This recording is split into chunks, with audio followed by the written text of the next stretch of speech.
حیدرآباد میں ایک دل دہلا دینے والا واقعہ۔ حیدرآباد میں ایک بند گھر کے اندر سے ایک 10 سال پرانا کنکال برآمد ہوا ہے، جس کی شناخت امیر خان کے نام سے ہوئی ہے، جس کی موت 10 سال پہلے ہونے کا شبہ ہے۔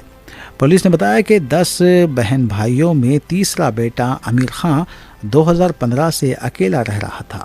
ایک نوجوان اپنا کرکٹ بال لینے گھر کے کچن میں جیسے ہی داخل ہوا، اس کو یہ کنکال دکھائی دیا۔ پولیس کے مطابق کنکال کے قریب سے ایک سوئچ آف پرانا نوکیا موبائل فون بھی ملا ہے۔ اسے آن کرنے پر انہیں 80 سے زائد مس کالز اور متعدد فون نمبر ملے۔ پولیس نے کہا کہ انہیں ایک تکیے کے نیچے سے بند کیے گئے پرانے نوٹ بھی ملے، جس سے اندازہ لگایا گیا کہ اس کی موت 2016 سے پہلے ہوئی ہے۔ یہ گھر مبینہ طور پر منیر خان کا تھا، جس کے 10 بچے تھے۔ عامر اس کا تیسرا بیٹا تھا اور گھر میں اکیلا رہ رہا تھا، جبکہ باقی کہیں اور چلے گئے تھے۔ ابتدائی تفتیش سے معلوم ہوا ہے کہ متوفی غیر شادی شدہ تھا۔ اس کے بہن بھائیوں نے پولیس کو بتایا کہ ان کا اس سے رابطہ منقطع ہو گیا تھا اور فرض کیا گیا ہے کہ وہ دوسری جگہ منتقل ہو گیا ہے۔ چونکہ وہ آزادانہ زندگی گزار رہا تھا، اس لیے اس کے لاپتہ ہونے کی کوئی شکایت درج نہیں کروائی گئی۔ پولیس کے مطابق یہ واضح نہیں تھا کہ اس کی موت کب اور کیسے ہوئی ہے۔ کنکال کو میڈیکل جانچ کے لیے بھیج دیا گیا ہے۔ یہ قدرتی موت لگ رہی ہے، لیکن موت کی اصل وجہ فارنسک سائنس لیب کی رپورٹ کی بنیاد پر معلوم ہو سکتی ہے۔ اس طرح کا ایک واقعہ پڑوسی ملک میں بھی پیش آیا تھا، جہاں ایک ماڈل اور اداکارہ 8 مہینے تک اپنے فلیٹ میں مردہ حالت میں پڑی رہی، یہاں تک کہ اس کا جسم پوری طرح گل چکا تھا۔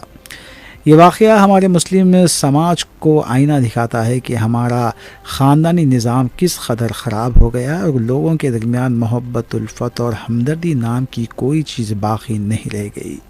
آپ غور کریں کہ اس شخص کے 10 بھائی بہن تھے، لیکن کسی کو بھی 10 سال تک اس کی خبر لینے کی توفیق نہیں ہوئی، اور نہ کسی نے اس سے ملنا گوارا کیا اور نہ بھی یہ جاننے کی کوشش کی کہ یہ شخص زندہ بھی ہے یا نہیں۔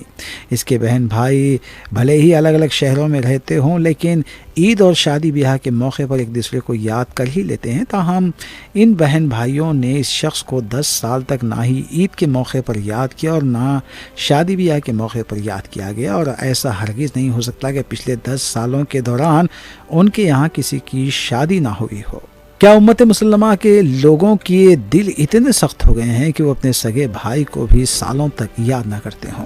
کیا لوگوں کے دلوں سے رشتوں کی اہمیت بالکل ختم ہو گئی؟ حالانکہ قرآن اور حدیث میں صلہ رحمی کی کس قدر فضیلت بیان کی گئی ہے اور صلہ رحمی پر کسی قدر زور دیا گیا ہے۔ یہاں تک کہا گیا ہے کہ جو صلہ رحمی یعنی اپنے قریبی رشتہ داروں سے حسن سلوک اور ان کی خبرگیری کرتا ہے، اللہ تعالیٰ اس سے جڑ جاتا ہے۔ کیا مسلمان بھی اتنے مطلب پرست ہو گئے ہیں کہ وہ صرف مطلب اور کام سے ہی کسی کو یاد کریں گے؟ کیا خونی رشتوں کی بھی اہمیت ختم ہو گئی ہے؟ کیا ہمارا خون اتنا سفید ہو گیا ہے؟ یہ ایک سوال ہے۔ دوسری اہم بات یہ ہے کہ اس شخص کا گھر حیدرآباد کے پرانے شہر کے نامپلی میں واقع ہے۔ نامپلی حیدرآباد کا گنجان بھری آبادی والا اور مصروف ترین علاقہ ہے۔ کیا اس شخص کا کوئی بھی پڑوسی نہیں تھا؟ کیا اس گھر کے پاس میں کوئی گھر نہیں تھا؟ یقیناً اس کے گھر کے آس پاس میں کئی گھر ہوں گے، بلکہ اس گھر کی دیوار کو لگ کر بھی گھر ہوں گے، لیکن اس کے ایک بھی پڑوسی کو اتنی توفیق نہیں ہوئی کہ ہمارا پڑوسی کئی دن، کئی مہینوں اور کئی سالوں سے دکھائی نہیں دے رہا ہے، اس کی خیریت ہی دریافت کر لی جاتی۔ حیدرآباد میں تو 99% مسلمانوں کا حال یہ ہے کہ وہ پڑوسیوں کو دیکھنا تک گوارا نہیں کرتے، انہیں سلام کرنا اور بات کرنا، ان کا حال جاننا بہت دور کی بات ہے۔ حالانکہ اسلام نے پڑوسیوں کے بھی حقوق بیان کیے ہیں۔ ایک صحابی بیان کرتے ہیں کہ حضور اکرم صلی اللہ علیہ وسلم نے پڑوسیوں کے اتنے حقوق بیان کیے کہ ہم سمجھے کہ حضور اکرم صلی اللہ علیہ وسلم پڑوسیوں کو وراثت میں بھی ان کا حق اور ان کا حصہ نہ مقرر کر دیں۔